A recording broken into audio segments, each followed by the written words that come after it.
Hi, my name is Jenelle Riley. I'm an editor at Variety, and I'm so happy to welcome you to the SAG-AFTRA Foundation Conversations. Thank you. We have athlete, actor, author, and activist Terry Crews, all the good A words. One of the busiest actors working today. He's currently starring on Brooklyn Nine-Nine and hosting America's Got Talent.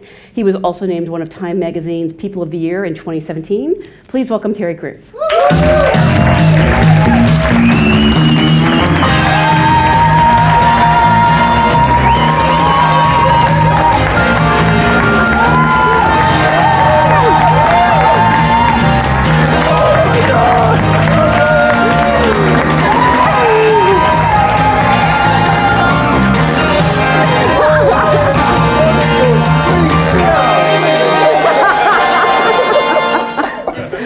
I don't think we've ever had entrance music here. That is amazing. I love it. And my wife, she also calls me special A words, so it's all feels like home right now. It feels like home. How you guys doing? You look great. Man, I'm honored. This is actually an audience of SAG actors. And I usually ask how you got your SAG card, but I asked you that the other day. That's right. And I'm actually curious, what was your first acting job, whether you got paid for it or not, the first time you were in front of a camera? Wow, the first time is so wild. The first thing I ever auditioned for, I got. It's crazy. Everyone walks out. I know.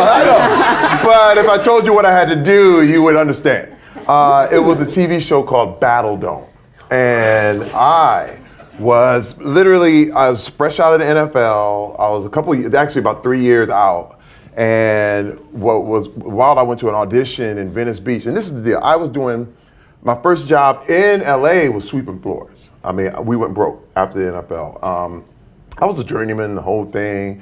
And the thing is, when I left football, I was like, Hollywood, they waiting for me. Every athlete thinks that a Hollywood career is just it's waiting, but you never ever notice that no one who's ever went before you ever made it. It's like every year, every NFL athlete, NBA athlete thinks it's ready, but you notice that there's nobody else in front of you that's doing it. So I got a chance to, I literally was sweeping floors because I ran out of money. And then I got an upgrade by doing security on motion pictures and movies. The first movie I ever did security for was Man on the Moon with Jim Carrey and Milos Forman. We talked a little bit about that. And I remember I was like, oh, this is a movie set. And it was right down the street on Wilshire at the Ambassador Hotel, the old Ambassador. They raised it now, but that was back where they had the Academy Awards. And I knew all the history. I was like, I'm a fan, but I'm like, I'm working in the business. This is Hollywood. That's Jim Carrey. But he wouldn't let anybody call him Jim at the time. You had to call him Andy? He was like, yeah. We was like, Andy, how are you? He was like, how are you, sir? And he walked by, and he was totally like Andy Kaufman. And I was like, this is crazy. And so I still was broke. And while I was doing all this stuff, a friend of mine was like, hey, man, look, on your day off, there's a show I'm working on. It's called Battle Dome. They have auditions down in Venice Beach, and maybe you should go. And I'm like, I told my wife, I'm like, I had my only day off from the security stuff. And I said, now I was trying to get behind the scenes, to be honest with you. I didn't want to be in front. I had scripts that I had written. My portfolio was in at Disney because I was an artist. Painting, drawing, the whole thing. And I was just like, I'm going to be a creator, And my wife was like, I asked her, I said, should I try this? And she was like, honey, we have nothing. So, just go for it. I went down to Venice Beach. I was in shape. And I started, they had us doing all these things, running, jumping, we were climbing up ropes. They wanted to act like, be a wrestler and the whole thing. And I was like, And everybody was like, they were like, you're pretty good. And I was like, thanks. And then I went home and I told my wife, I'll never forget the day I came back. And we had a little bitty house in Burbank. It was literally one room and what you would call a bedroom, but it was all unopened. And I remember going in that little house and I was like, honey, I did really good. Like, I feel like that was something special. Like, I don't know what's gonna happen, but I liked it. Wow. And it was really weird because when I was like, this front of the camera thing, And I didn't hear nothing for 6 months. No. I was like, damn, I guess it didn't do good. I was on the set I was doing security on Next Friday. I was on the set all the way up in Santa Clarita. It was doubling for Rancho Cucamonga in the movie. And I was watching Cube's car. I was literally watching, he pull up and he was like, I was like, now, how you doing, Mr. Cube? He's like, hey man, get away from me, man. I was like, okay, no problem. I was always like, yeah, oh yeah, Mr. Cube. He was like, whatever, don't talk to me. And I was like, all right, okay. But I made sure his car was good, and Tiny was, all these guys was kind of coming doing cameos, and I was going, oh my God, this is Friday. But I was always reserved. And this was crazy because this was pre-cell phone. Oh, right. Pre-cell phone. Ain't that crazy? This was like, so I actually had to wait for news. Like nobody would call you up and everything. And I remember driving all the way back to Burbank from Santa Clarita, and my wife was like, oh my God, honey, the people from Sony, they called about that show, that thing you did. And I was like, what? What, they got a call back, And I was like, oh my God, really? And this is a great story, I'm trying to tell you, I know. I just want to give you the details. I'm already invested. I want to give you the details. You're going to have an easy job tonight. I know. Oh, your job is easy. That's why I said yes. Your job is so simple. I was like, oh my God, okay. And then I went to this callback. They had a callback that, they said, okay, everybody show up. And then the casting agent was like, Terry, we know you're a nice guy and the whole thing, but I have a tip for you. Just be as wild as possible. And I was like, really? Before then, you weren't wild? I was doing, the stuff on the beach, and that's all they knew. And they were like, now we're going to get a little more into character stuff and character building. And so I went to Sony, I went to Cinema Secrets in Burbank, went and got my face painted, all the way up into my bald head. You know what I mean? Like Darth Maul, you know what I mean? And then I had the Star Trek outfit, and I had my spandex workout outfit, didn't wear any shorts on top, just spandex. And I had wrestling boots that I pulled out from somewhere. And I showed up at the Sony lot, and the guy at the gate was like, "Oh man!" I was like, "Dude, stop acting like you never seen this before." I was like, "This ain't the craziest thing you've seen, okay?" But you gotta understand, I was so hungry. Like I hadn't had any money in years. Like, you know what I mean? It was like $8 an hour, $10 an hour here and there, and we were starving. Like I literally, my wife's ring was pawned. It was in a pawn shop. Wow. I pawned my car. We were just on, and my wife was pregnant, and I was like, man, I gotta do this, man. There's no way back. So I go in there, and there were all these cool guys, like, the Venice guys and all that. They were all cool and dressed in their nice outfits, and I came in, and I was crazy looking, right?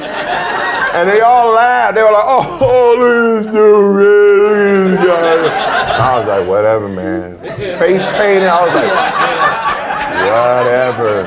Hey man, my babies need to eat. I don't know what to tell you. These are people with no kids. When you get some kids, you understand. You're like, hey man, go ahead and laugh, bro. I gotta feed these babies. So I go in there, and I'm acting all and I'm doing this. I just go off, and they're like, thank you very much, thank you, and I go home. Didn't hear anything. 3 months. Oh my God! 3 months go by. I'm sure this was a 9-month audition, right? And I go back to work like, damn, what happened? But you know what? What made me feel good was the fact that I gave it everything. Yep. Like, the piece was that, was there any more I could do? No. It was impossible to do anymore. Like, my head could explode, I would have made it do it. You know what I mean? And what was crazy, I was back on the job again, waiting for something. I come back home, my wife calls me again. She's like, honey, the lady from Sony again. 3 months later, she said, the lady from Sony called, it's not over. Because I'm thinking it was over. They called, they said, Terry, we need you to come down on a Saturday. And I was thinking, man, okay, if if there are no movies working that time, because a lot of the movies, I would watch the sets on Saturday while they went off, and I was there watching like all the hot sets, and I would be out there in downtown doing my thing. And I was like, oh, I think I got a gig then, But I said, I got to just go down there and do another callback one more time.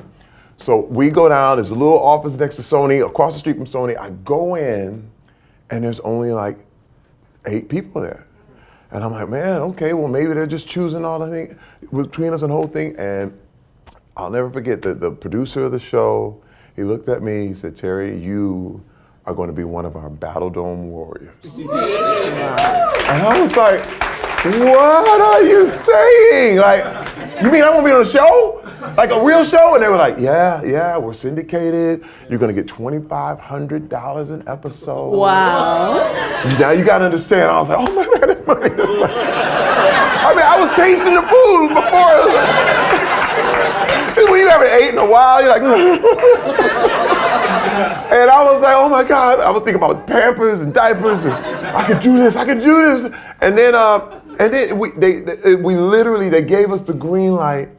We did 2 shows per day. Like we would do 4 a week, 2 on Tuesday, 2 on Thursday. And what they did is put me in a cage, light the ends on fire, and I beat these guys up. And my character's name, my character's name was T-Money. And I was from Detroit, and they gave me a gold chain with a dollar sign on the end. And I would walk out, and I had my walk and the whole thing. And let me tell you, it was the first time. You talking about major theater. You understand? Now I'm from Flint, Michigan. I knew T-Money. Yeah. You know what I mean? I went to school with T-Money. I was like, oh, this is something, I'm going all method, right? And I remember we had this game where there was this big poles, and they would put the contestant on the other end and me on the other side. So it was a mix of wrestling and, wipeout. Okay? And this guy, and you would whack him until they got off. And I remember they were like, T-Money, oh my God, you win again, how are you doing? So what are you gonna do? And this is a kid's show, but I was like, you know what I'm gonna do? I'm gonna take this stick.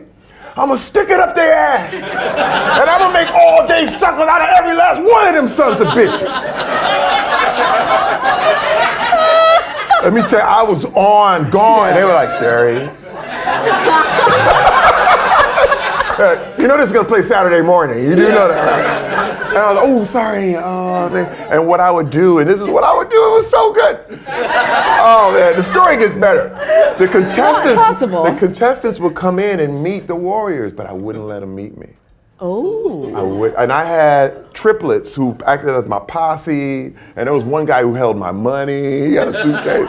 And they were like, well, is T-Money here? And they were like, hey man, T-Money, he a little mad right now. He's a little angry. And I was over there playing with my kids in the bag. Like, you know what I mean? But I knew that was the technique. I was like, I'm going to not show them who I am.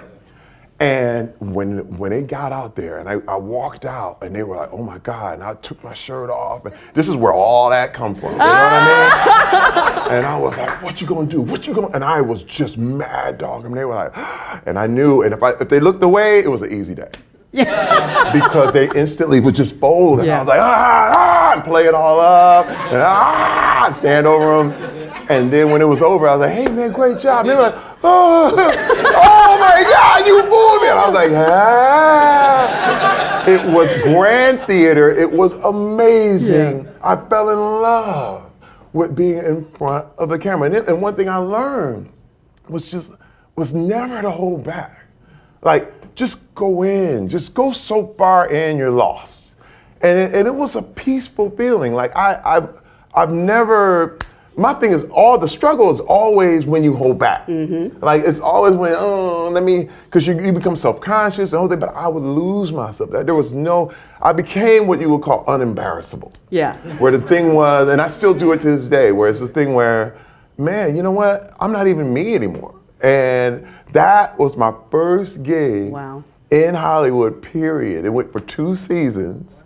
And we actually had to stop the show because I got sued 3 times. Because you hurt people? Yeah, yeah. People went to the hospital, straight to the hospital. It was so brutal, and so it was pre-MMA. Like right now, people know wrestling and MMA and mixed martial arts. No one had seen people get hit in the face on television for real until we showed it to them. And it was like, pow! And they were like, oh, it's blood! He's bleeding! So our first show, one guy's leg was turned all the way around. And it was one of those shows that kind of like, it was way too dangerous. It was someone's great idea. And then they were like, and this was for kids. For kids, we all had kids. We had the handsome guy, we had the African warrior, and I was the street guy, and then we had the motorcycle guy. We were all like wrestler guy, but we were putting people in the hospital. Wow. Concussions, lots of concussions. Did you ever get hurt? Oh yeah. I got, I tried to do that whole like, stuff to this guy. And he didn't look away. He was looking at me like, Oh, no. Ooh, it's gonna be tough today. He was not scared. And I was like, okay. And one of the rules were you couldn't put people in chokeholds. And this guy didn't care about the rules. And this is another thing about Hollywood that you had to understand is that they didn't really care a lot about us. Right. Because this guy was like, whoa, whoa, whoa, and pat me in a chokehold. And I was like, oh, and I felt my world just go, and I saw myself passing. You know how you see yourself? You actually jumped out of your body like, hey man, that's you. Hey dude, you're gonna die. You're gonna die. And I was like, oh. And the world just went, oh. And I started going out and I started fading out. And I basically passed out for like a millisecond.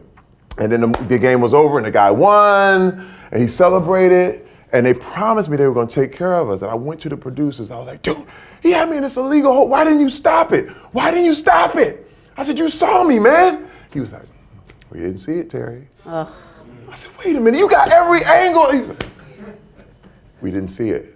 And I went, oh, damn. If that's how it is. Yeah. It reminded me of the NFL. Yeah. And I was like, same thing. And I was like, oh, this is the same deal. Oh, we're on our own. Got it. And that was really, really dangerous. I mean, again, it was one of those things where I was willing to put up with that kind of risk just in order to feed my family at the time. But that is actually where you kind of caught the acting bug? You had never thought about it before then? Never. Because people would, I was bouncing at clubs, I was, like I said, doing security, and people were like, man, you got another great story. First of all, I was doing security on End of Days with Arnold Schwarzenegger. Oh, okay. All downtown LA. Right there, and that's back. Downtown used to be not as downtown as it is now, and it was basically a backlot for Hollywood. You know what I mean? So anytime we had the New York feel, they would just junk up an alley. They would spend somebody come and spray it down and get the urine out, and you know what I mean. And so it was palatable, but we would use it as a set. And so I was watching this stuff, and Jeff Dawn, the super makeup artist that was Arnold's guy for years. He was like, hey man, they need you on set. And I was like, no, sir, I'm security. He was like, dude, you need to act. He said, you have this amazing look. And I'm telling you, listen, I'm Arnold's makeup artist. That's what he told me. He's like, dude, you need to get in front of the camera. Because right now, I thought you were one of the actors. I was like, oh, thank you, that's cool. Bye-bye, sir. I thought he was hitting on me. I ain't gonna lie, I thought he was hitting on me. I did. You know what I mean? He's like, you so cute. I was like, oh, all right. I'll be over here, but I'm married. I'm so sorry. You don't know, you know what I mean? You wonder. Because you think, you just start to wonder, so what's happening here? Yeah. And so literally, now this is so great. Remember how I told you I was on next Friday? I ended up in Friday After Next. Yes. End of Days was the movie Arnold did right before The Sixth Day, which was the first movie I ever got. Now you have to understand, we're shooting in Vancouver. I go on the trailer, the makeup trailer. It's my first day, and I sit down, and there's Jeff Dawn. Wow. And he says, dude, you look so familiar. I said, sir, you told me that I should try acting. And I remember what, he said, I remember that! He said, oh my God, I'm making people rich out here, you know? Isn't that listen, if you told it, first of all, people would say, if you put it in a movie or wrote it, people would say it's contrived. They would say this is ridiculous. There's no way. I'm trying to tell you, truth is stranger than fiction. Always, always. You bounce a ball, it lands in a cup. What in the world? You know what I mean? And if you're in a movie, they go, oh, that would never happen. It always happens. Also, even crazier, if I'm not mistaken, Sixth Day was your first film audition, That's and it. you booked that? First, because what they were looking for, a tough guy. Yeah. They were looking for a tough guy, and I was coming off Battle Dome. I had the reputation, but the thing is, it was cool too, because it was Sony. So, you know, it was kind of in the Sony family, and they were like, hey, this guy over here, he's real tough. And so I went in, and the lady was like, the casting agent was like, yeah, you're pretty good. I was like, okay, probably hitting on me. I don't know what's going on. But I'm thinking, you know, I never did a movie before. I never had done a movie. And I was like, well, if I get this, that would be great. And they literally told me, Terry, you got the movie. And I'm going, okay, wow. And I went home, I said, Arnold's gonna kill me. You know, because I'm thinking, you know, I get 2 days on the movie, he's probably gonna shoot me, and I'll be a dead body, and it'll be great. You know, like, I'm thinking, it's a little bitty role, it's not a big deal. First of all, it was a main role. Yeah. I had no idea. You gotta understand, I had no idea how this whole thing went. So I was Taft-Hartley into SAG. Okay, because the show that we were doing was AFTRA at the time, and they were all split. There was no SAG-AFTRA, it was just two different things. And so I was like, oh my God, they're like, I flew up to Vancouver, they're like, dude, you're gonna be here for like 4 months. And I was like, what? Like, I'm in all these scenes, and I remember, because they didn't show us the script, it was just little bitty parts, and I was like, oh my God, I'm in all this movie. And then I got scared, because I'm going, I don't know what I'm doing, I don't know what I'm doing. And what was funny is that they were like, okay, Terry, we're not gonna use you for 2 weeks. So you can go back home to LA. And I was like, no, I'm not gonna go home. I'm good. I stay here, I'll stay here. Because I was so used to getting cut in the NFL that I felt like, oh no, they're gonna replace me. Yeah. And so you're talking about just panicky. I didn't know what to do. I was like, oh man, no, I'll stay. And I remember sitting in my room for 2 weeks straight, just literally waiting for them to call me when I could have went home the whole time. Now they're like, you got a half a day. I'm like, I'm at home, I'm on a plane, true, you know, I'm back with the kids. But that, back in the day, I didn't know. And one of the best people of all time, I mean, to this day, Michael Rooker was on the movie. Yeah. And Michael taught me how to do everything. Like hit a mark? Oh, he was just like, Terry, when I move in here, he said, Terry, when I go to this plant, I need you to just come and take my place right there. I'll guide you through this thing, man. It's gonna be good. And I'm telling you that, I mean, to this day, Mike is probably one of the most special people in my whole life. Yeah. Because every time I see him, he's just, I'm so proud of you, man.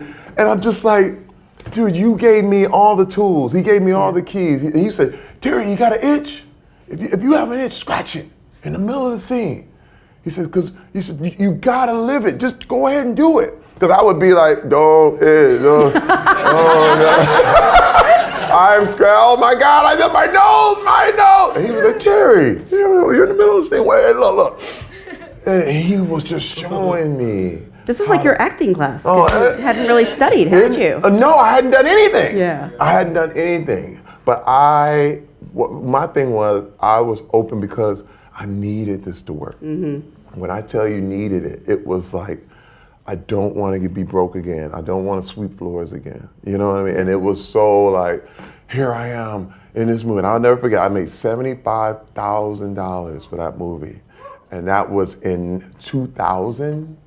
And I was like, oh my God, this is like, and I'll never forget, it was like Y2K was gonna happen. Oh, that's right, yes. That's the day, you know, it's crazy. You know, it was like, and everybody, well, I got some money, I got a little bit of money because the end of the world's about to happen.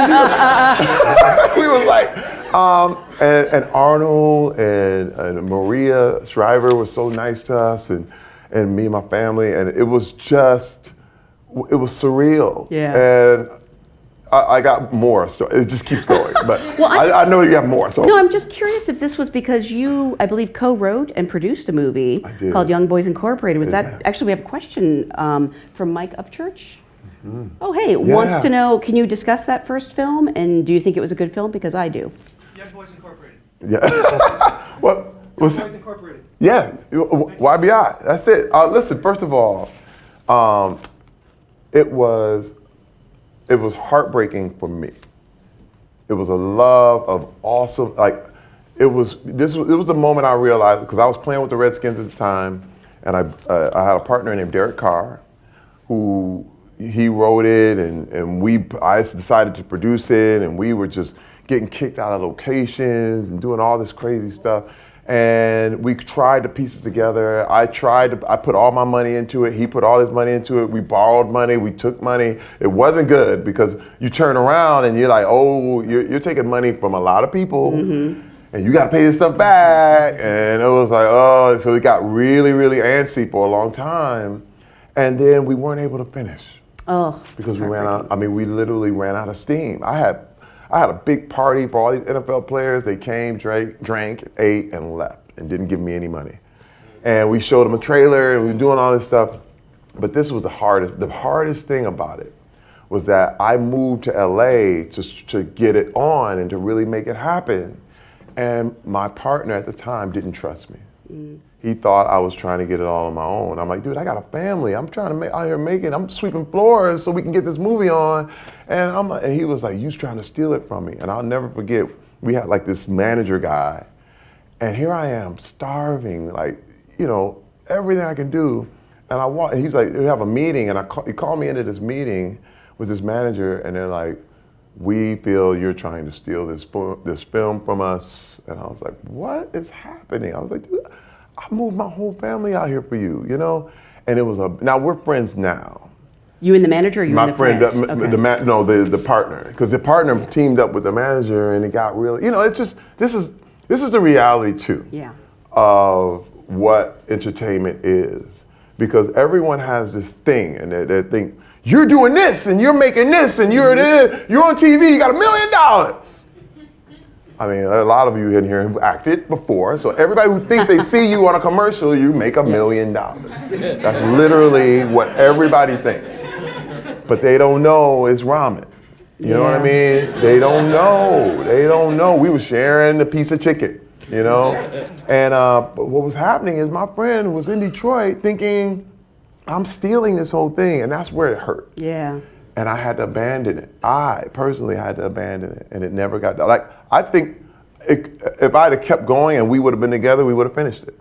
Because I was just I was finding my way, but that riff was so painful because I knew what my wife and I had sacrificed. Yeah. Like, my wife was risking everything. I knew people who were like, my wife ain't leaving her family, but my wife was like, whatever you do. She was the one who said, Terry, you always said you wanted to go to LA and make movies. We got young boys, let's go. So we packed everything we had up. And I had 2 little girls at the time. I have 5 kids now. 2 little girls at the time, loaded them up in the truck and moved to LA, didn't know a soul, stayed in a extended stay apartment hotel in Burbank. Was it Oakwood? No, it wasn't Oakwood. It was right now it's something else, but it was across the street from the Ralphs. And it was just a little bitty like bungalows. You know what I mean? We couldn't afford Oakwood. Wow. It was literally where we had they give you 3 dishes, 2 pieces of silverware, you know what I mean? And we were just, when I say scraping and crumbling and just trying to hold it together. And then for that to happen, that's why it was so painful. Yeah. But it was the reason I got out here. You know what I mean? So when I look at it, I'm going, because let me tell you, it was some of those things I never regretted because I still had fun doing it. And we didn't make any money, we didn't do anything, but it's one of those things where I did it for the love. Mm-hmm. And it paid off. And it paid off. Took a while, but it paid off. It did. I think a lot of us first saw you, and you mentioned Friday After Next, which I think was that 1999? Yeah, no, 2002, I think. And so you're working with Ice Cube as opposed to being his security person. Did you mention to him that you had been a security guy at one point? You know what? What was wild is that I did, and he was like, he tells the story now that I begged him to be an actor. What? And I love Cube though, Cube, that's Cube, you know what I mean? But my thing is that, I remember just when I went in for the audition, because I had been doing a couple things, I had done 6 Day. Now, remember, everybody sit here and thinks like, oh man, his first 2 gigs, he got it, he's doing it. I lived through the commercial strike, and I lost my house. So we had got some things, we got a house, and it was a little house in Pasadena. And we moved from Burbank to Pasadena, and we were trying to make it, and this was early 2000s. This was around 2002, 2001, 2002. And we couldn't pay it. We just couldn't pay it. And I remember losing it, and it was so bad because they were listed, and so people would come to the door all the time, just like, hey, you want to sell it? I was like, get away from me, leave me alone. The phone never stopped ringing. We were just like, oh my God, because we had to pay these bills. And but the thing is, with Cube and being a part of Friday After Next, I remember thinking, you know, I gotta make this, I gotta get in this job, I gotta get this gig. So we had audition, and I hoped he remembered me, and I'll never forget Cat Williams was sitting in a little office right there, and Cat was homeless at the time. You're kidding. I gotta understand, this is real. This is so real. I'm trying to tell you, people think, oh, he just fell out of the sky. Yeah. No, man. We were homeless at the time. He was homeless at the time. And we went in, and I remember it was one of those things just like last time. Go in, give it all you got, don't hold back. And Q was sitting there, and this was the callback, and he was like, dude, you're pretty good, man. This is hot. This is hot. You did a good job in training day, too. Because in between that, I showed up for free on a set of Training Day. And the director, Antoine Fuqua, came up to me and said, hey man, you want to be in this movie? I was like, yeah. He said, go up to the roof, take your shirt off, man. You're going to be clipping pigeons. And I was the guy on the roof in Training Day. And then he said, come back every day for 2 weeks, and I'll find places to put you. And what happened was, that night scene when Denzel is like, King Kong ain't got nothing on me, whole thing. I was standing there the whole time in front of him. I ruined Training Day for so many people. Because they're like, that's the dude from White Chicks, man. Hey, wait a minute, he ain't scary, But back then, nobody knew me, and it was all real gang. I was the only person on that set that wasn't a real gang member. Really? Oh, that was for real. And Bone was one of the gang corrallers and the whole thing. He was one of the guys that Suge Knight actually ran over a couple of years ago. Oh, yeah. Just to tell you, just a little background, how real it got. And so we were out there, but I remember my mother, she saw me on the Academy Awards because they showed that scene. Oh, yeah. And she was like, baby, you're on the Oscars, you're at the Oscars. I said, I'm not at the Oscars. I was featured in a clip on the Oscars, But I thought, and I say, at that time, I said, I'm done. Really? Like, I literally was like, this is it. Like, that was probably the best thing I'll ever do. That's what I was. At the time, I was just going, man, I get to be in a big scene with Denzel. And I watched him prepare and watched and studied and Antoine, the way, because everybody wanted to do the movie in Santa Clarita, all this stuff. And it was like, they wouldn't have it. They were like, we're going to do it right here. And I'll never forget what a family feeling it was. And it felt like young boys. And I was like, I'm here. Like,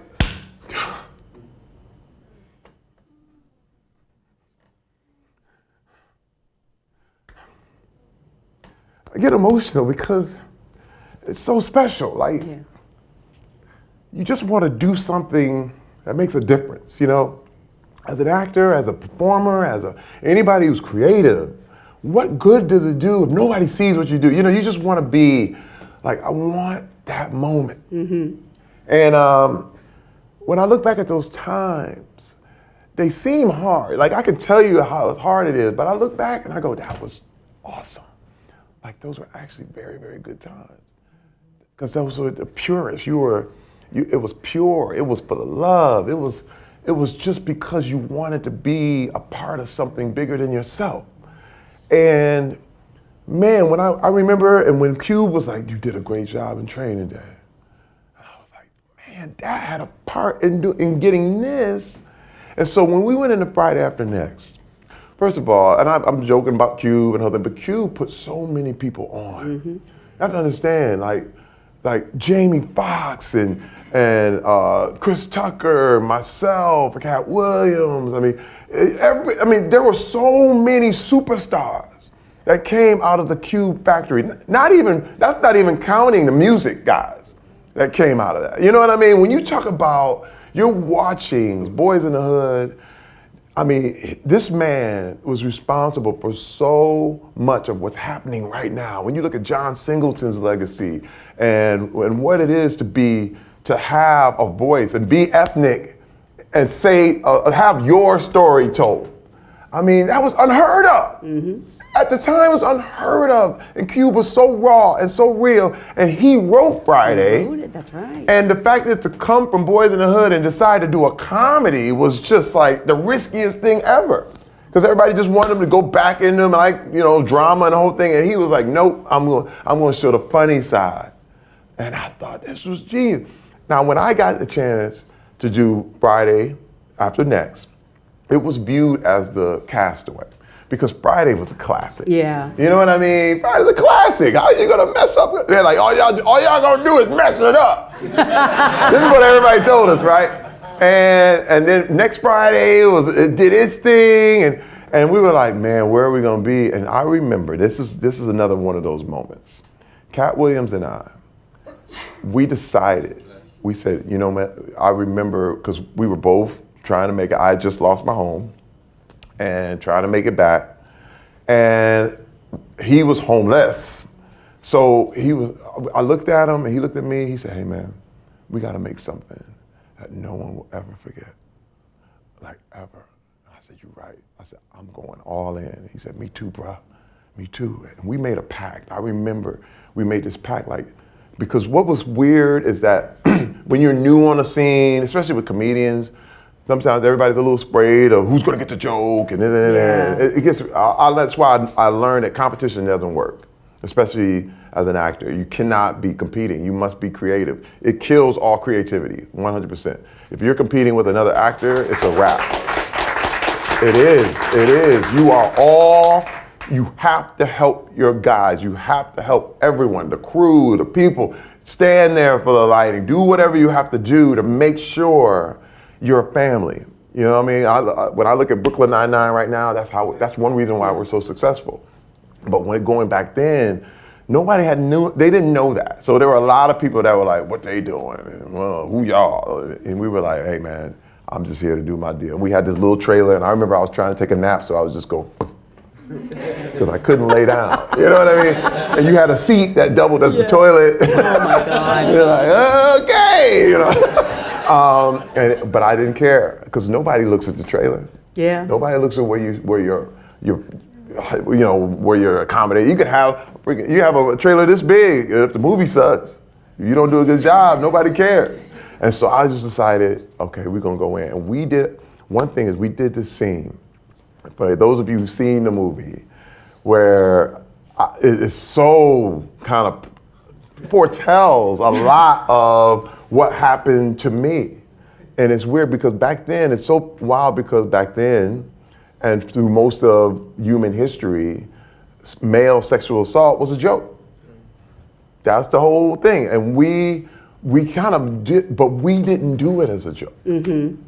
But even the people started to laugh. But when we were doing the scene, if you literally, there was no music, there was no nothing. There were people that were like, oh my God, this is the scariest scene ever. If you turn the sound down, it's absolutely frightening. Yeah, it's a horror film. It's a horror movie, and I'm attacking him, and I'm this guy named Damon who's trying to rape this pimp. And I know, it was wild at the time because he was misogynistic and he was calling women hoes, the whole thing, and they were gonna reverse it on him. And he takes these pliers and he grabs me and does this stuff, but he's slapping me for real, like. And the movie, people were going, what the hell? All the comedians on the set, they were like, oh my God, like, we were gone. When I tell you gone, sweat, crying, he was in tears, for real. Wow. You see his hair, he's like, oh, you thought you was just gonna take it, huh? Let me tell you, that was the moment everything transcended. Like, there's a moment where you got a movie and it's funny, and then it went, what is happening? Yeah. And everyone was like, I'll never forget at the premiere, all the people were like, what is this? Like, but it was, and again, as wild as that was, everyone was like, you guys are never gonna be the same. Mm-hmm. Like, the ability to take it there, what you showed. And that's when I also learned a lot about just giving. Don't hold back, because what happens is you to get energy, you have to give it. As an actor, you have to give. And the problem is you don't know if you're gonna get it back. So what happens is you hesitate. You feel like, they may not give it back to me, but never, ever. Just give. And all of a sudden it opens up, it starts to release everything. And everybody's like, oh, okay, it's cool. But when everybody's all tight and not giving, but let me tell you, that movie, and Cube came up to me, he said, hey man, the first part of that movie, the first out of 3 acts, the first act of that movie is me and Micah. He said, y'all took the whole rest of the movie. Wow. And he said, I produced it. I'm telling you, man, y'all did it all. That was like the biggest compliment I could get from Ice Cube. I was like, man, thank you. And me and Cube have been friends ever since. And but it was the start. I mean, everybody watched that thing. It was, I had the Wayans brothers watching. I had Chris Rock watching. A lot of people that I ended up working with watched right after next, and they were like, that guy. Yeah. You know what I mean? And it was one of those moments. Oh, absolutely. I'm sorry, we out of time. I got, like I said, it's gonna be easy. You got an easy day. Actually, I'm curious, when did you realize you had a facility for comedy? And Sheila had a question. Yeah. Hi. Hey, how you doing? I wanted to know if you were a comedian in the football locker rooms. Yes. Yes. Everything I got from the locker room. Everything. Because I'm stealing from old players that I remember. You know what I mean? It was like, oh, that guy, because there were so many boisterous, you're talking about, the term alpha is kind of crazy, but these were the biggest personalities you could ever see. And they never thought they were funny, but we were like, oh my God, look at this dude. They were cartoons. Yeah. They were human cartoons. Hey man, what's up, dog? Where you was, man? And you're like, what? Did he just say that? Did he just say where you was? And I was like, oh, I'm using that somewhere. You know what I mean? But there were characters, there were people that were big and boisterous and mean, and then you had a locker room full of preachers, and then you had locker rooms full of rapists. I'm just telling you, we had drug dealers, we had gang members. There were guys that would literally make a tackle, throw up a gang sign. And you were like, damn, dude. Like, yeah. Whoa. I'll never forget, in the NFL, I remember the guy knocked on my door in camp. I was on the Green Bay Packers. I opened the door up, and this dude had a Desert Eagle pointed dead in my face. What? And I was like, oh man, what is going on? Let me tell you, when you have a gun pointed in your eyeballs, you just start, I didn't know what to say, I didn't know what to do. I know I peed a little bit. You know what I mean? It was just, oh boy, okay. But I was like, I'm going to die. And all I could think of was my family and the whole thing. And he was like, man, I'm just playing with your ass. God. I'm just playing with your ass. Like, hey man, come on, let's go to camp. Let's go to practice. Okay. What are you gonna do? Yeah. Fight him? You see, this is one thing I learned too, is that you have to also know when to not be tough. What you gonna do? Hey man, he's going to shoot you. Yeah. He has a gun. And if he didn't get you then, he'll get you later. I mean, it doesn't end. And I was like, I learned a long time ago, okay, you win, bruh. You won that one. And just let me go home alive. You know what I mean? Let me find my way home. But these are characters that I picked up in and had fun with. And let me tell you something, there was times when I had the whole bus cracking up. Yeah. And I remember those times. But I'm not a comedian. I never would stand up, but I knew to just give it up. You know what I mean? Have fun and be that guy, sing that song, do that thing. And when you can make all these players the hardest gangster guys and they're just cracking up, oh man, you funny, man. No, I was gonna shoot you, but you funny. And I used it. And you know what? Now, as an actor, I want to tell you how that flipped. Because when I started, I was a bad guy. You know what I mean? Big, super strong. They wanted me to do action movies and this kind of thing. And the twist was actually Friday After Next. Even though it still was tough, they saw the willingness to go there. And I did a movie called Malibu's Most Wanted. Yes. And it was like I was supposed to be, one of the tough guys. I had my do-rag on and the whole thing. Now this is the thing, like, as a black actor in Hollywood, you're gonna be a criminal, you're gonna be a murderer, you're gonna be, that was the first job back in the day. In that time, it was like, you on CSI, guess what? We working, we gonna eat. They killed Sam Jackson several times over the 80s, you know what I mean? On the same show. That's how you got in. Did you know? I know. He's like, I'm back, I was actually looking at your filmography, and 4 movies in a row, these were your character names: Big Bartender, 8 Ball, Big T, and Bouncer. That's right. That was, everybody saw I was gonna be that dude. But what would happen is I would do a little funny thing. And they would go, wait a minute, what was that? What was that? And I remember they had a little scene, and there was a dance thing in Malibu's Most Wanted, and I was doing this crazy dance. And they were like, oh my God, do that again. And I just kept going, and they were like, whoa.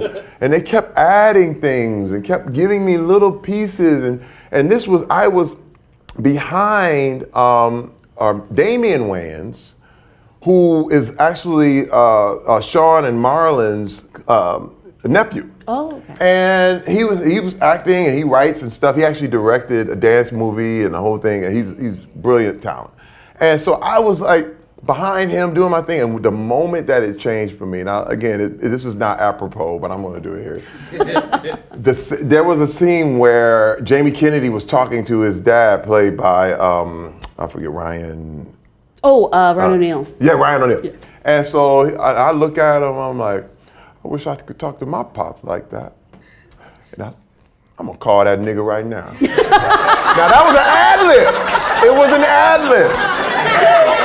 And everybody went, oh my God! They cracked up. They laughed. They were like, oh! And that was like a moment. They were like, wait a minute, this dude, because I just came out of me because it was natural. It was just like it was coming out. I was like, I'm gonna call that nigga right now. And everybody flipped. But this is the twist. I'm gonna tell this story just because it needs to be told. They wanted to do reshoots. Oh, really?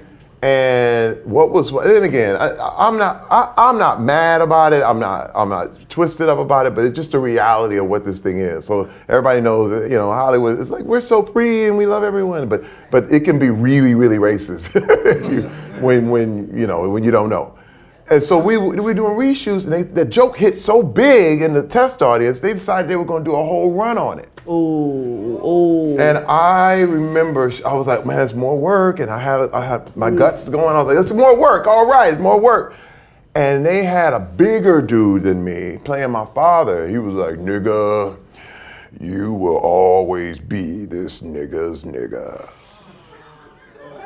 Oh. And I was like, whoa, thank you. And I saw Blair Underwood was over there having he was like sipping something. He was like, what did I just? And I couldn't look him in the eye. I was like, oh man. And I felt and I remember after it was over, I was like, man, I felt horrible. Like, I was like, that is not good.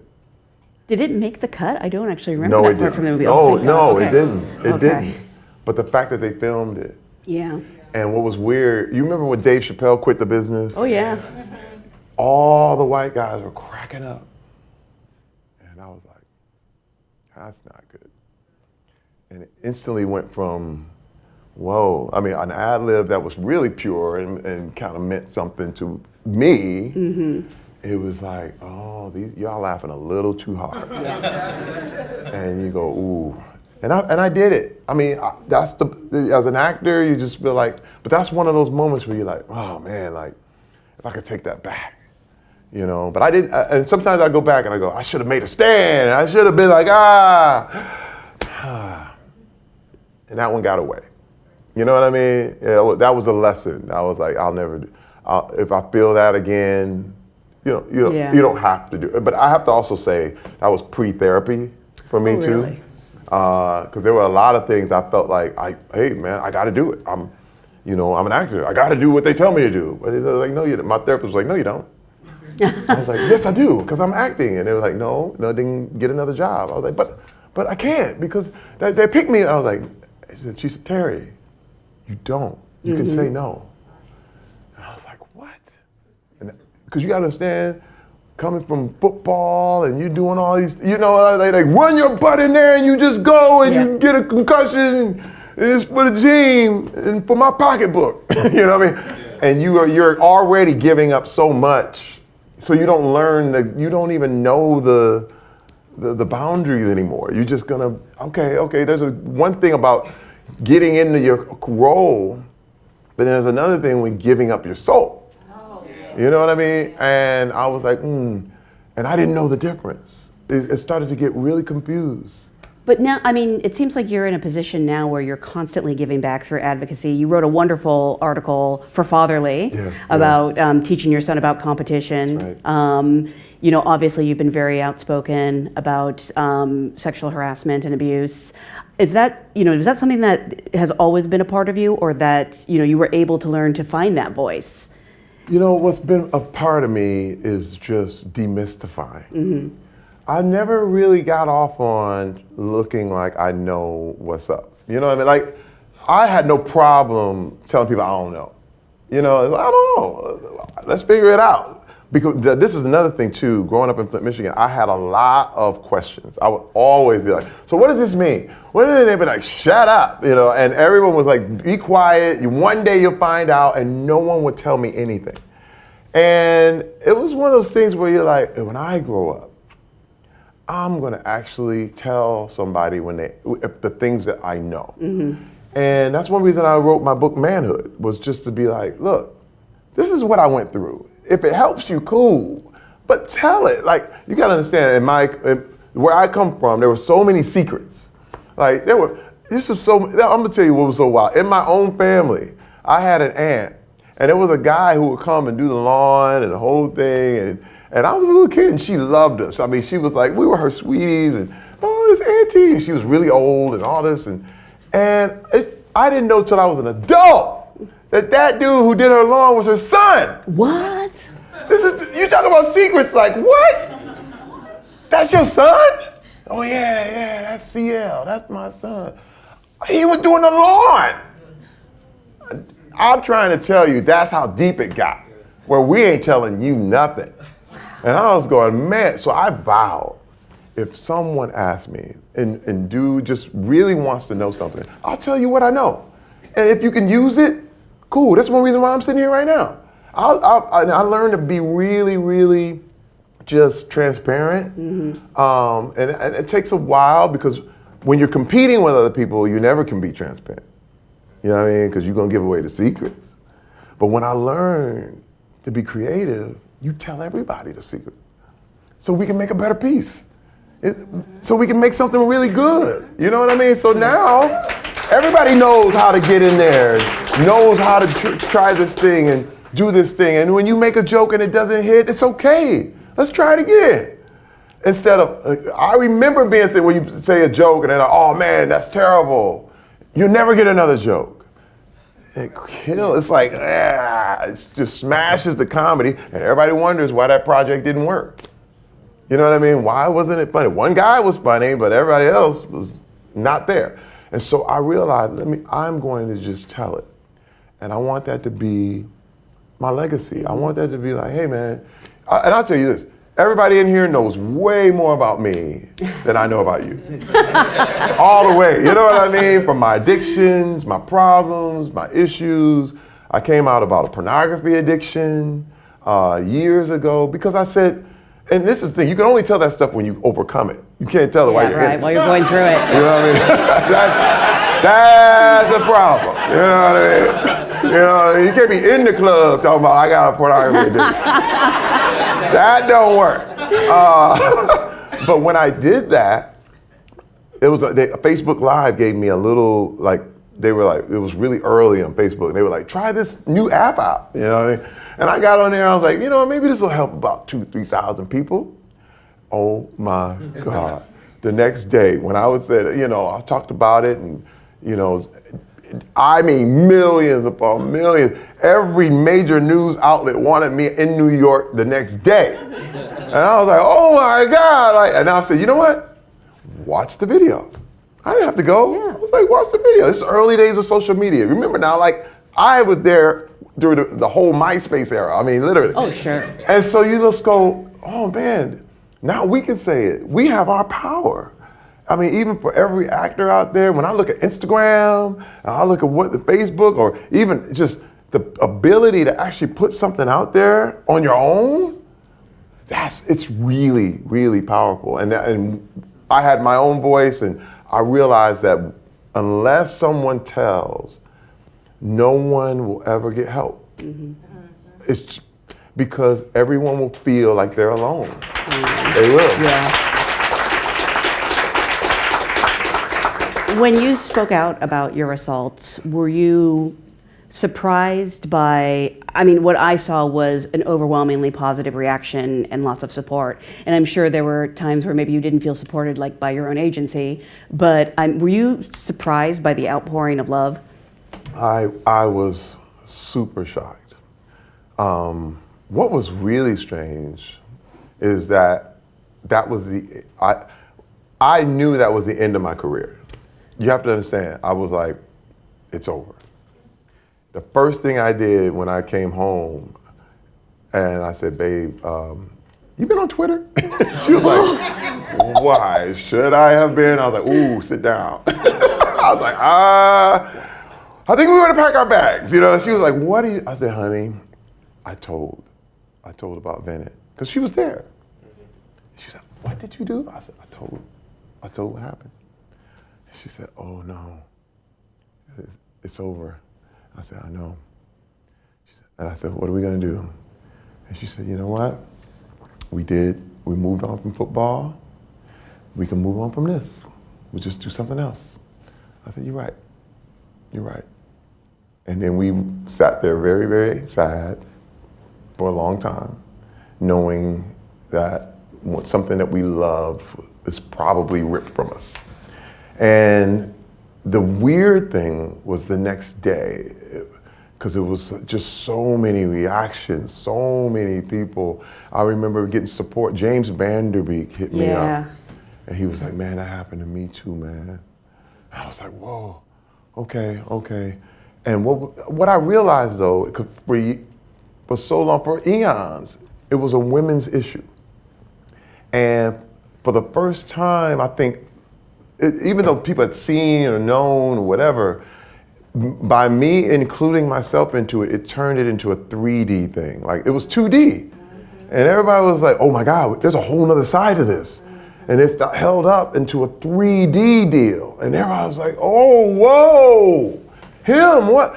And first of all, I got denials. People were like, he's jumping on this so he can get paid. I was like, has anyone ever gotten money out of accusing someone? What you gotta understand is if you told, there's no money. Money's for silence. You don't get paid for telling. Yeah. Nobody who ever got paid for telling. You get paid for being quiet. That's the whole point. So anytime anybody has already talked about it, they're not getting any money. I didn't get any money. I won my case. I didn't get a dime. All I got was my lawyer fees back. That's it. I spent $400,000 of my own money. And I was going on Facebook like, I will spend $1 million to win $1. I didn't care anymore, because they created that whole system. And I was like, you know what was scary is it was just, no one knew what to do. They were a little bit like, this is William Morris Endeavor. Yeah. This is the most powerful agency in the world. And they control so much. And I said, and I knew it. And it got scary, because these guys know a lot of people. When I made the police report, TMZ was waiting for me when I walked out. I was like, how's that happen? Wait a minute, you guys got hotlines. People are getting paid to tell all our business. And I said, wait a minute. See, this was when you start to realize that the people you're paying to protect you are actually the ones. Listen, I got to tell you another story. Part of the hustle, when you're a security guard or bodyguard, what you do is you create, now I never did this, never, but you create a disturbance. You go out and beat some innocent guy up. And then come back, hey, man, that guy was gonna mess you up, man. And go, oh, thank you. And then that's your guy forever. Mm-hmm. That's what some of these agents do. They create these disturbances. All of a sudden, you wonder how, this has been going on for all the years of Hollywood. There are people who used to tap phones. They used to get up on the top of the phone lines, learn all the stars' business, and then come back and use it against them. This is agencies. Your agency, yep. And they went nuts trying to find dirt on me. Everybody, they were like, oh, and it was clean. Because I'd already told my stuff. You told Facebook. I wrote a book. Yeah. I wrote a book. I was like, read manhood. You want to know where all my dirt is? It's right there. But imagine if you had one thing. Mm-hmm. Keeps you quiet. Remember that one time you took that cocaine at that party? Damn it. And they go, oh, I'm not gonna say anything. And they know all your dirt, and they would go to find, there were people following me. We had our phones tapped. I'm just being real with you, and I said it. People thought I was going crazy. Listen, the day after I went on Good Morning America with Mike Strahan, told the story. The next day, Radar Online, which is owned by the National Enquirer, they came up with a story that I had all these prostitutes at the Monaco Film Festival and the whole thing, and I was actually on a second honeymoon with my wife. And they sent me a text saying, we're gonna go live with this story. And they wanted me to be quiet about Adam Bennett. So what I did, I took the wire that they sent me and I put it on Twitter. I was like, look at what they're doing. And everybody went, ah! Whoa! Listen, they were like, oh, damn. I went on the Terry Crews press tour. I was on Dr. Phil. I was on Megyn Kelly before she left. I did Today Show. I did a whole tour just saying, this is what happened, this is what they're doing, this and and they were like, stop! Finally, Adam Bennett decided, I'm going to retire. And I was like, yeah, hell yeah. It's a wrap. But one thing I understood, and it's funny because Jeff Bezos took a little bit out of the page that I did because the same people you owned it. The same people tried to do that to him. Really? And he was like, I'm going to do what Terry did. And I'm going to put it out there just like that. Because this is the thing, these secrets, people, I realize that now this is another thing. I do not encourage anyone to go public with any kind of abuse or harassment because it's too hard. Literally, it's like flying a plane from New York to LA and you've never flown a plane before. It's brutal, you're gonna crash. But my thing is I had went through years of therapy and I had people to talk to. And my wife and my therapist and my doctors and people were like telling me, Terry, this is what you need to do. I remember just saying, I will not be shamed. I did nothing wrong. And I kept repeating it over and over. Because the shame is saying, the next day there was a GQ party and I was like, I'm going. And everybody saw me come out of the car, they were like, oh, it's him. Because the whole shame thing is like, he just came out with this. And I was like, hey everybody, hello. And I did my red carpet jump like I always do. And they were like, he's not sad. He's not depressed, he's not hiding. And I kept talking and kept going forward. I kept going in because I didn't do anything. Right. I didn't do it. And there was nothing for me to be shamed about.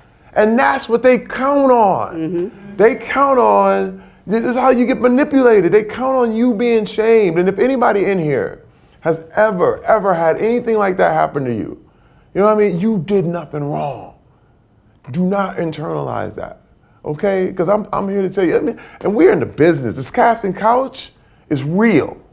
You know what I mean? It's people, I remember when I was doing security, they were like, this is why I didn't like when people would say, you should be an actor and all this. Right.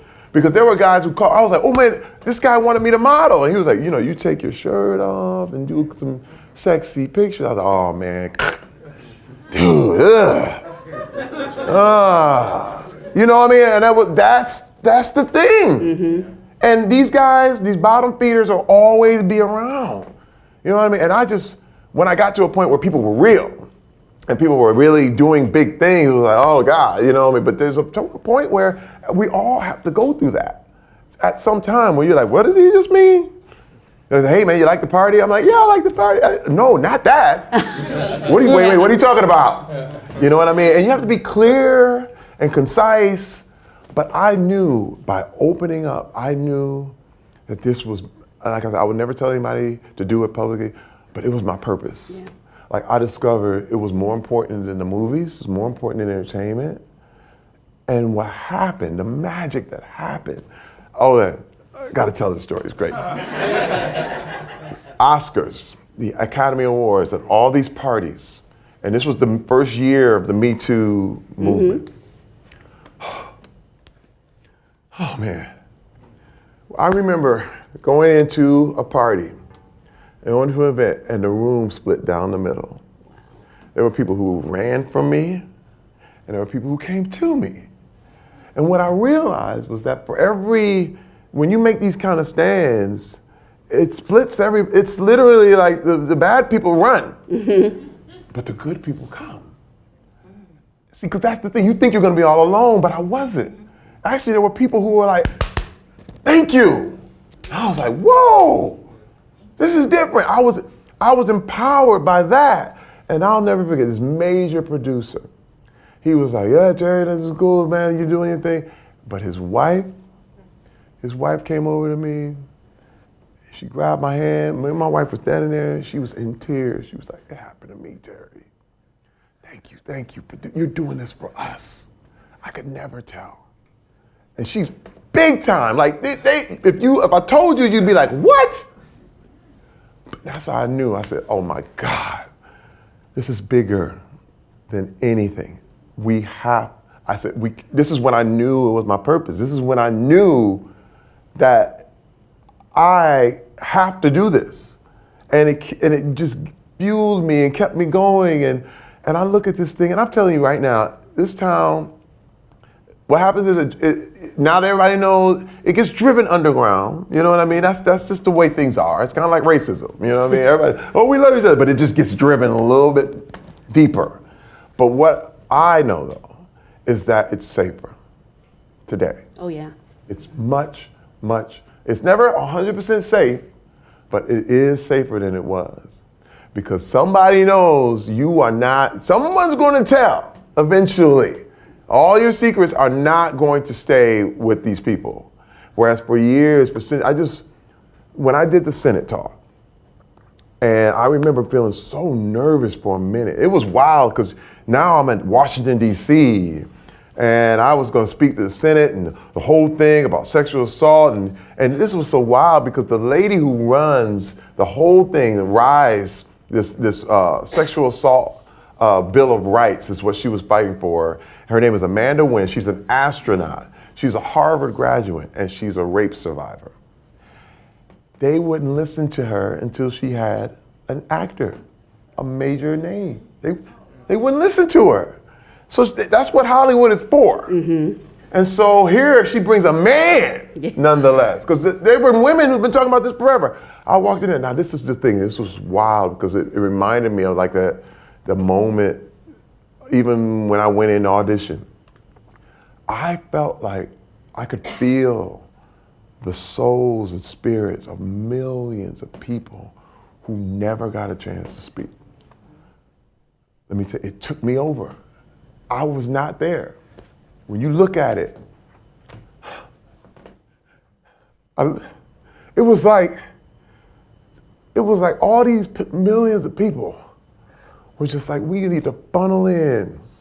And you're the only voice that we're gonna have, and you're gonna say this. And man, I'm gonna tell you, it just was so important. It was bigger than me, it was bigger than what this thing is. And it just was like, man, I'm representing this. And it was so powerful that it took me days to recover from. Like, you know, you just feel drained. I literally slept for like 4 days. Wow. Thank you. Yes, thank you. Can I add to the chorus of thank yous? Oh, no. Thank you. I get all weepy. Oh. It is so special. Something else that makes me cry, but I think also brings you joy. I really want to talk about your work on America's Got Talent. Yeah. Did you guys see the clip of the violin player? Oh, man. Oh my God, Hey. I'm still recovering. And you are you're such a perfect host for it. You really feel invested in these people, but how do you not get like emotionally turned inside out every single time? I do. Yeah. There is no not get turned. I'm all in. I am sold out. Like I'm crying now. I'm on that set backstage like, oh my God. I mean, I can't help it because it reminds me of me. Yeah. I remember, listen, even last week, we had this guy, Joseph Allen, and he made me promise. He said, if I get the golden buzzer, you're going to go out there and pick me up. I said, man, I'll throw you across the stage. Get out there. And let me tell you something. When he won, it felt like me. When I got that first job and we were hungry and I said, we could eat. And I said, these people, it's better than money. It's better than money. Because you can give people money and they spend it and it's done. But when you give somebody that kind of light, that dream gets fulfilled. Like when I was watching myself on the Academy Awards, I was like, that's it. That's it. Yeah. If that's it, then this is it. I made an impact. I was there. You know what I mean? And it's like, that's what it is for these people. Like all these acts and all these stories, all these wonderful stories of people who people literally sleeping in their cars for their dreams. Hey man, I know what it's like to drive across country, don't know what's gonna happen. You know what I mean? And I'm like, you did it! And I'm telling you, listen, first of all, that show, I feel like that show was made for me. Yeah, yeah. You know what I mean? I love watching you when they get their news. Yeah. There has never been something more satisfying to me, because another thing is I'm the biggest ham of all time. You know, like I was like, oh my God. Because this is another thing, it fulfills the football need. Like you don't play football for the money. You really don't. It's too much. It's too hard. You play for the cheers, the people, the energy. It's still a performance. You catch a catch and you make a touch. You feel that energy. People watching the NBA Finals. You hit that last second shot. Pow! Ah. Let me tell you, that's what you live for. And the money comes, but when you do that stuff, but you living for that. We're all connected. Every person, everybody is connected. And when I get out on that stage and you feel that energy and people are standing ovations for people, you just go, man, this fulfills me in so many ways. And you guys, all of you know what it feels like, because I'm sure as performers, when you get a taste, you can't stop. It's really good. You know what I mean? That's because it's pure. And that's because it doesn't come with any bad aftertaste. You know what I mean? As a great performer, a great play.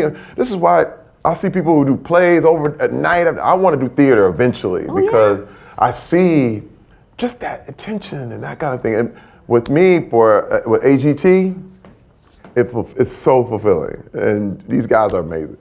What's Tape Face really like? You know what? He never talked to me. Are you serious? He still never talked to me. I thought it was a bit. He's when you talk about these guys that are 100% all in. He's amazing. And let me say, I've been learning lessons on creativity because I study it. I study what it takes, because this is another thing. When these guys are backstage, this is probably the biggest performance they've ever done in their life. Like some people literally have performed in high school gymnasiums and then they end up on AGT. And you feel like you are in the valley of the shadow of death. But it's my job to tell them it's just a shadow. It's a shadow. It's not, you're not going to die. It's a shadow. And you can see them go, whoa, whoa, you're right, wait a minute. You know, you gotta listen to the whole thing. Because people think, yeah, valley of death, and no, it's a shadow of death. So when you get out there, know you're in the light now. And it's like, now, this is the moment you've been waiting for. And boy, when you see it come on, and I was like, go out there! And they run out there and they do their thing, and then they kill it. And when they come back off, you're like the first face that they see when they come back, and you're like, how was it? They're like, it was good, you know? Listen, it's like a meal. It's literally like the best meal you've ever had. You can see it in their face. It's like, I remember like, when I remember doing White Chicks. When I was doing White Chicks, I did that scene in the car one time. One time. But I went home and I kept replaying it because it was so good. And I couldn't sleep all night because it was just like, I did it perfect. You ever have a performance that you did it exactly the way you wanted to do it? I mean, as an actor, you guys know when you do it just the way you wanted to do it.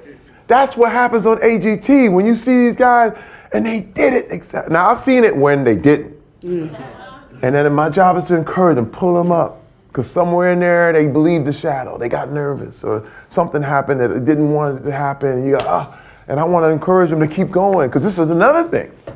Because I know America wants blood. America likes competition. Yes. They're not gonna have where, you know, everybody's just happy. No, you gotta die.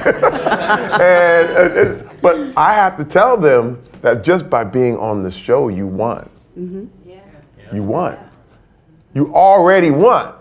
And the people who get it, they get it. You go out there and it's like, we had this guy, Seth Word, he out there played a walrus. He was a walrus and a giraffe. But he won. He won. He got booed off. He's like, ooh. If you ever see it, it's the funniest, most wonderful thing ever. And you go, I said, man, he won. Like to me, they're all beautiful. And the fact that they had the courage to get out there and give it all they had, so beautiful. I mean, I just wonder where you find the time because you're on Brooklyn Nine-Nine full time, and that's a single camera show. I imagine you must have crazy hours. Well, you know, when you get rid of a pornography addiction, you find you have a lot of time. I was like, man, what am I gonna do? Okay, I'll go do AGT. I mean, I'm trying to tell you. You know what? Think about this. Think about this. I worked at a bar. I worked the door, and I was like, man, these dudes come right out of work. They here. I mean, they literally been here since 6. I'm here since 2 in the morning. Yeah. I said, they've been here the whole time. I said, man, you can get another job in that time. You can have a whole nother career in that time. This is where your vices get in the way. And I realized that, wait a minute, like, when you get rid of that, and again, I have to bring up Sam again, because he's one of my heroes. Sam, he was addicted to crack. And he doesn't make any bones about it. But when he stopped, he just kept working. Yeah. He's the most prolific actor who's ever lived. Because he's like, man, okay, I got rid of that. What am I gonna do now? and he still gets golf in. He's still in like 4 or 5 movies a year. And it's just, you can do more than you think you can. Yeah. You know what I mean? Your ensemble on Brooklyn Nine-Nine is so flawless. Everyone is so wonderful. Is the hardest part just not laughing and ruining takes? Oh my God. First of all, we truly, truly are a family because, we laugh like crazy. I mean, there are tears flowing, the whole thing. Everybody's like, okay, we gotta go home. Because you're like, okay, wow, it's been that late. But when Andy sets the tone, and then, now I gotta say this, Andy sets the tone, but Andre Brower, the gravitas, you're talking about, the man is so amazing. He is truly one of the best actors of our generation, period. And then he gets in a pigeon outfit. And you go, oh my God! The humility, the willingness. It's, to me, I mean, I've done other like dramas like CSI and everything, and you saw stars that were like, I'll never do that. And you're like, oh, yeah. Or everything was beneath them, Yeah. and you kind of go, But when you look at Andre, the willingness to be this brilliant Emmy Award-winning actor here, but then to go and do this brilliant comedy over here, to me, the legacy is set. Because because that's what the symbol of a great actor is, the drama and the comedy. Yeah. You know what I mean? And the comedy is hard. Oh my gosh, yeah. You know, everybody knows what makes people cry, but nobody can agree on what makes you laugh. That's a hard thing, you know what I mean? And it's like, when you see, this is why I also see great comedic actors can go do drama like that. I mean, when you look at Jamie Foxx, he just goes on a dime. You're like, what? Will Smith, Robin Williams, like it's nothing. And when I look at just what Andre does, you go, that's why he's so brilliant. And there are times, again, I feel like, because when I'm sitting there with him, I look and I go, oh man, I'm an old football player. Because he really knows his stuff. Right. I remember I'll say the line, and he's like, wait a minute. We can't get to Flatbush from this time in the script because it would take too long. I was like, huh? Really? And he would literally say that would take you an hour. And here in the script it says 5 minutes. We can't do that. And I was like, oh, come on, damn. But I also learned that that's the key to informing your performance. And I was like, oh. So I'm picking up all this stuff. Now, my career is really been, it's not that I'm that good. It's literally because I have worked with the best in the business. Listen, everybody hates Chris. I'm there with Chris Rock, Tashina Arnold. These people are legends. I mean, when I say good, I mean good. The Sandler clan. I've done over 7 movies with these guys. He wrote Longest Yard. Yes, for you. yeah. Oh my God, Longest Yard. We did Blended. Every time he was doing something, he called me. And then I was with Stallone and Expendables. You know what I mean? And all the big guys, and Bruce Willis and Van Damme, and Dolph Lundgren. It was just, I have worked with the best. I did Norbit with Eddie Murphy. You know what I mean? It's hard to look bad when you're working with people who are that good. Q, and even now, when you look at Andre and Andy, and listen, on AGT, you gotta look, the man who made it is Simon Cowell. Yeah. I'm on a #1 show in the world. This is the #1 talent show in the world. That's the ratings and all that stuff, but there are 1 billion people who watch the show. Because it literally, off YouTube and off the internet, there are 1 billion people. 1 billion. And it makes you go, my God. And Simon, he knows what works. Yeah. You know what I mean? And I was happy he picked me. I was like, am I doing good, man? He gave me a little, What do people usually, if they stop you because they recognize you, what is it usually for? It depends on where I am. If I'm in church or whatever, it's like, everybody hates Chris, you're such a good father. Oh, Julius, we just love Julius.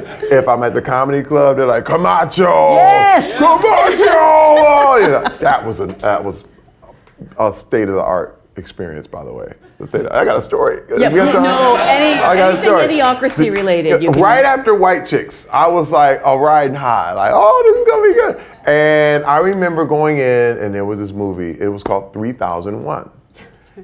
And it wasn't called Idiocracy at the time, but it was Mike Judge, and I was a big Mike Judge fan. I mean, Office Space was one of the favorite movies of all time. So I was like, oh, I get to go in for Mike.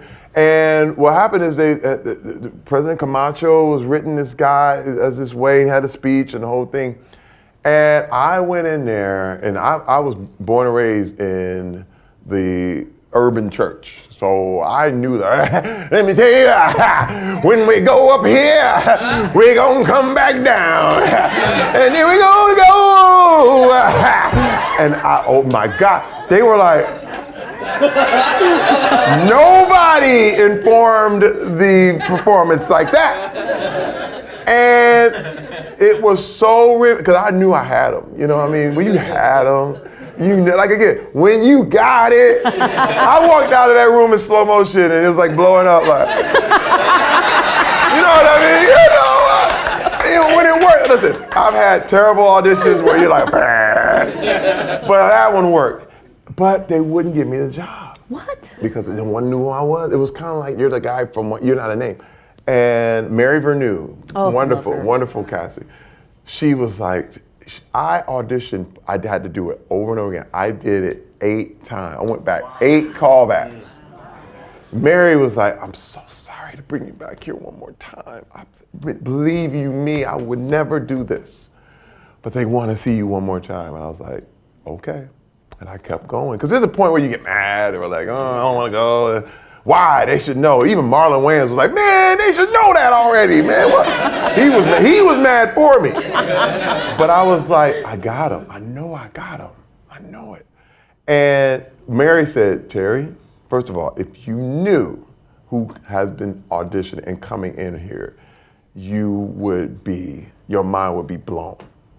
The fact that there's a major, gigantic talent has come in here and they can't get you out of their mind. And I'm like, oh, and so I get it. And we're in Austin, Texas, we're doing this movie and I think it's gonna be the biggest thing ever and it flops like crazy. Doesn't even get released. It's in 2 theaters. Worldwide. And they didn't have a poster. No, I nothing. remember. And I'm going, and I remember when they showed it one weekend because they had to just release it to call it a release. It was literally, let the dog go, catch that dog. Yeah, put it back in. They were like, oh no. And I remember, because I was like, I was telling everybody, oh, I got this movie coming. And people were coming back up to me, hey, remember that movie? I was like, what movie are you talking about, man? I don't know what you're talking about. You were bragging, the one you were talking about, the president, right? I was like, no, I don't know what I was just killing. And I said, it'll never come out. And I was devastated. I mean, just curled up in a ball. And I moved on with my life and the whole thing. And lo and behold, 10 years later, it's a classic. Yeah.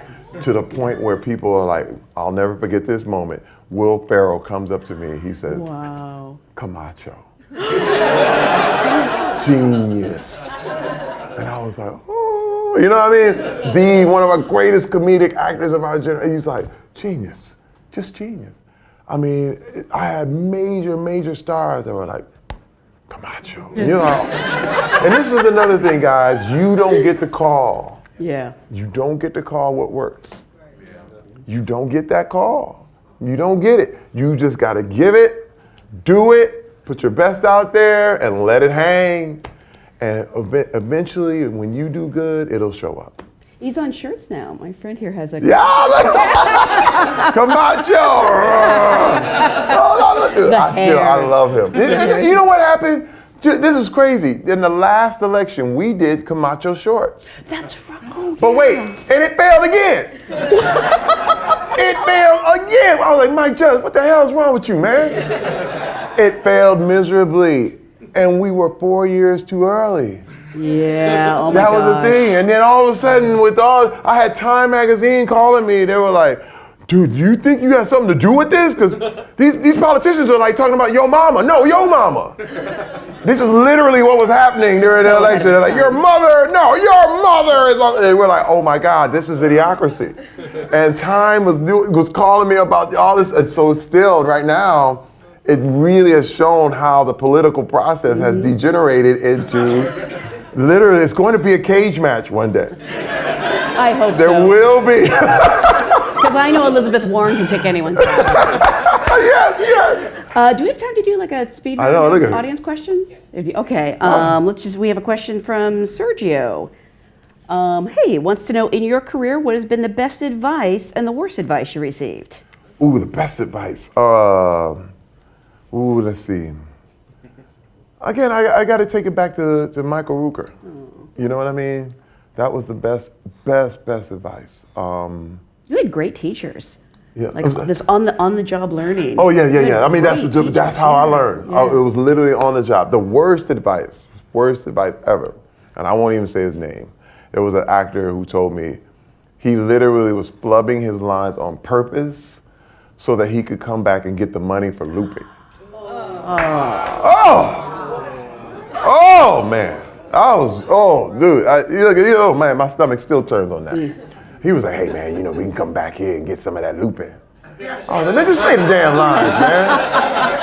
He was serious. I was like, you don't care about how your career, you have no like pride in yourself and your craft. This is it's ridiculous, man. It's like taking a BMW and just smashing it in the wall. You know what I mean? You just, I was like, no.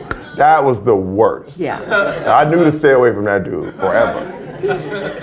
Question from Sonia.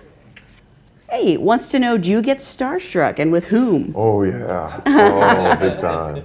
I'll never forget. There's another story. It's so good. I got so many. I remember a friend of mine invited me over Eddie Murphy's house. And this was a chance, because Eddie is the king of comedy. Like, we look at so many things. You're like, oh, Eddie Murphy, this is the name, this is the one. And I went in, and I remember there was like Sugar Ray Leonard was like the island drinking orange juice. You're like, oh my God, what? And Johnny Gill is over there dancing. I don't know why he was dancing, but it was weird. But I was like, hey, okay, but it was all these, people there, and then all of a sudden, Eddie Murphy is standing at the top of his stairs in a white Adidas tracksuit. No. And he comes down the stairs. He floats. It was literally, I don't think his feet moved. It was just like, and I was like, oh man, that's Eddie Murphy. Like, damn, I'm in his house. This is crazy. And he looks around and he looks at me like, and I went, oh man. And all I could think was, because someone else invited me. And I was like, oh, dude, I wasn't supposed to be here. I knew it, and Eddie walks right over to me. Does a beeline. You talk about starstruck. I'm going, like, you could feel as they're coming. Yeah. Like, it's Eddie, he's almost here, like, it's that kind of like, oh man, the energy was like a sun, the energy, the heat, Oh my God, it's Black Jesus! So I was like, oh my God. And he comes right up on me. He said, Terry. I said, hey, Mr. Murphy, how are you, sir? How are you? He said, hey, man. Oh, it's so good. He said, me and my brother Charlie, we're writing this movie. And we got a part in it just for you. Oh. I am not lying. This is when I tell you, he said, man, we're writing this movie right now. He said, would you want to do it?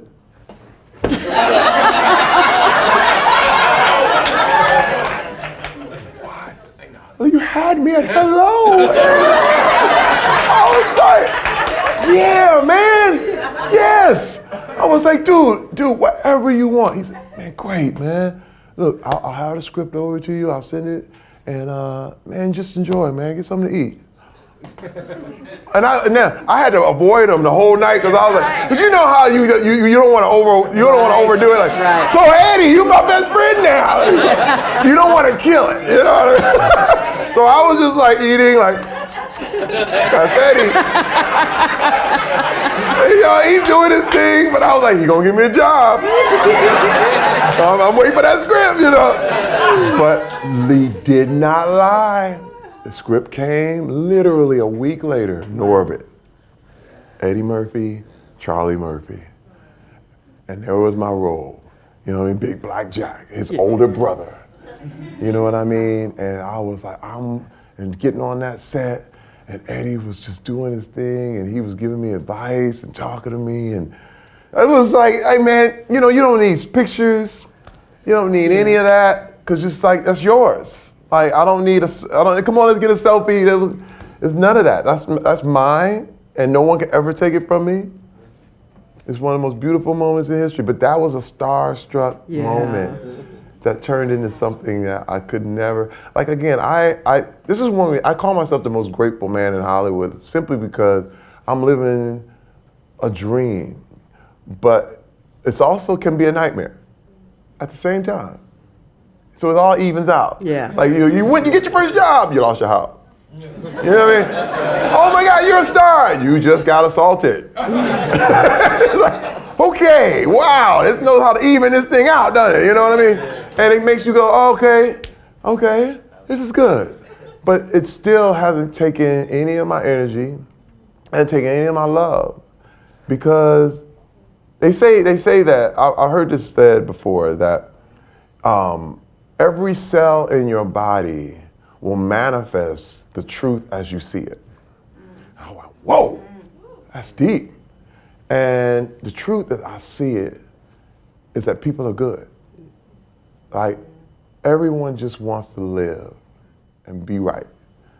But now they don't know how to do it, and we all don't know how to do it, but we're all just trying to get what we want. You know what I mean? Everybody wants to be loved, everybody wants to eat, everybody wants to be healthy. You know what I'm saying? It's just simple. It's really, really simple. And I recognize that in people. And I just, even if people don't like you or they get mad or you just realize, there's something I didn't see that day. You know what I mean? Some people have, who knows what they're going through. Mm-hmm. You know what I mean? And so I just realized that is how I have to tell myself that sometimes. And sometimes I get mad and I really want to knock somebody out. Okay, you know what I mean? But then you realize, wait a minute. That's something happened to me that day. That's why I always got mad over this over there, you know? And it's really like it makes you a better actor. You know what I mean? Because when you see that, nobody's really bad. You know what I mean? You don't play characters as evil, because that's one note. Mm-hmm. You know what I mean? I'm so bad. It's like, you start to understand he's just wanting what he wants. It ain't that, it's deeper than it's not that simple. And the greatest performances I've ever seen have been by these kind of conflicted, beautiful characters that just want what they want, but they're gonna kill you, but but I understand why they would do that, you know what I mean? It makes that makes good projects, you know what I mean? We actually have a question from Shaka De Silva, is that correct? It's a question for T-Money. You are the most inspirational person I've seen. How do you stay positive, and when did you discover it?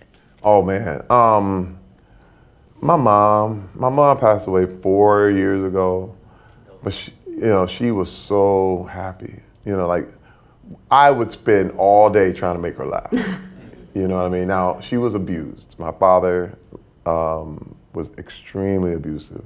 When he came home, it was run. It was escape. It was literally, he got off on the fact that he made everybody uncomfortable. You know, anybody had a guy or somebody in their life that was like that, you know, it was like, no one could actually be happy. You know, it was just like, he was alcoholic and the whole thing. And I remember her, she'd being sad and sitting there crying and different stuff. And I was just like, Ma, look. You know, and I would do some goofy dance, and she would just be like, I don't want to laugh. She would tell me this stuff, I don't feel like laughing. I was like, but you laughing. You know what I mean? And she'd be like, and it would be all good. And I realized that there was something to that, like something to just taking a positive spin and realizing that you can change your circumstances through that. And that's where the positivity came from. Aside from getting to see you on the Oscars in Training Day, what was her favorite thing that you've done? Oh my God, oh man. She loved everything. She loved Brooklyn Nine-Nine. Really? Loved Brooklyn. But I have to say, probably Everybody Hates Chris. Yeah. Because Friday was too much.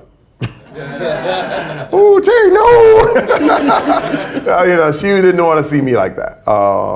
But she loved me being like this dad.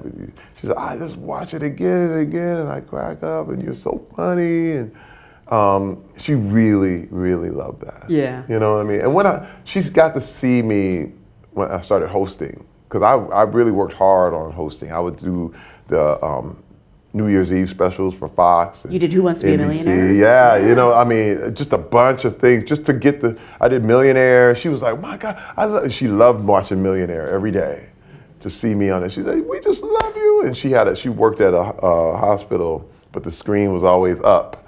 And so she would always watch Millionaire every afternoon. And that's my son, that's my son, you know. It was really cool. She just enjoyed, because she loved entertainment. That was the thing. We used to sit and watch Carol Burnett together. That was our class, that was our moment.